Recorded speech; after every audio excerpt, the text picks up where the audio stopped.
ఆగండి మావయ్య. భర్తకు కట్నం ఇచ్చుకోలేని ఈ కోడలు మిమ్మల్ని ఇప్పుడు ఒక కట్నం అడగాలనుకుంటోంది. ఇస్తారా? నా పంచ ప్రాణాలతో సహా ఏదడిగినా ఇస్తానమ్మా. మీరు ఆశీర్వదించేటప్పుడు ఈ పెళ్లి బట్టలతోనే ఊరు విడిచి వెళ్లిపోవాలని మమ్మల్ని ఆశీర్వదించండి.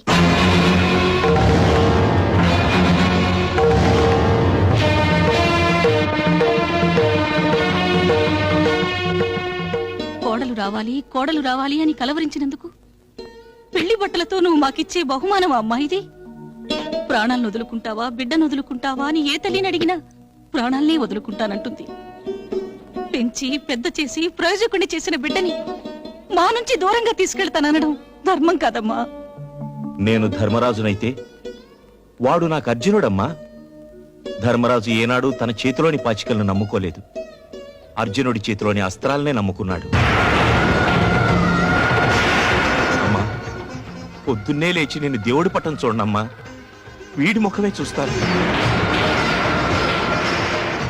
మా బిడ్డని మా నుంచి దూరం చేయొద్దమ్మా.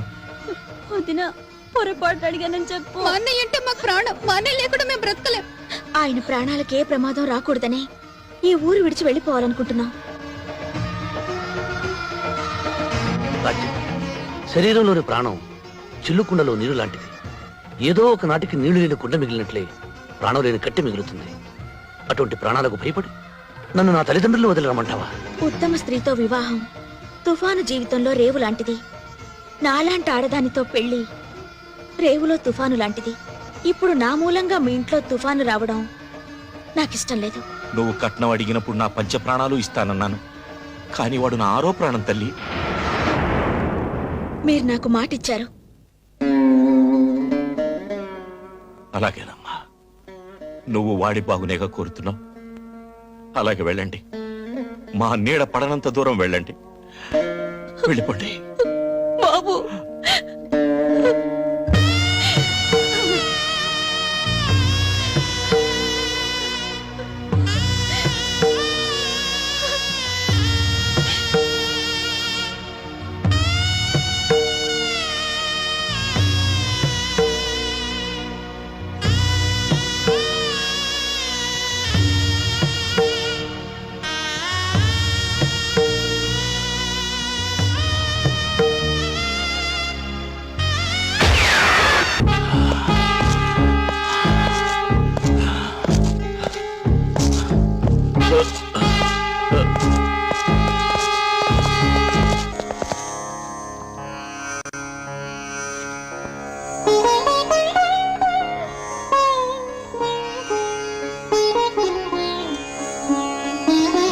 రాజు, ఆ కరక్కాయ కూడా అందులో వెయ్యి.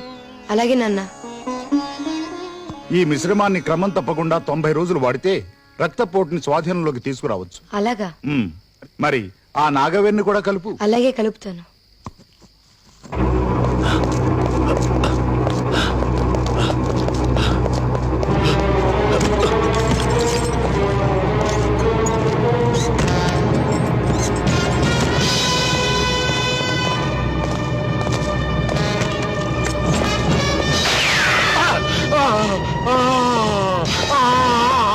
నాన్న, నాన్న, నాన్న, నాన్న, నాన్న. లోనకు వచ్చిన డాడీ ఎవరు రాలేదు. వీడెవరు? మా నాన్న. మా నాన్న మీరే చెప్పారు. మా నాన్న మీరే చెప్పారు. నాన్న, నాన్న.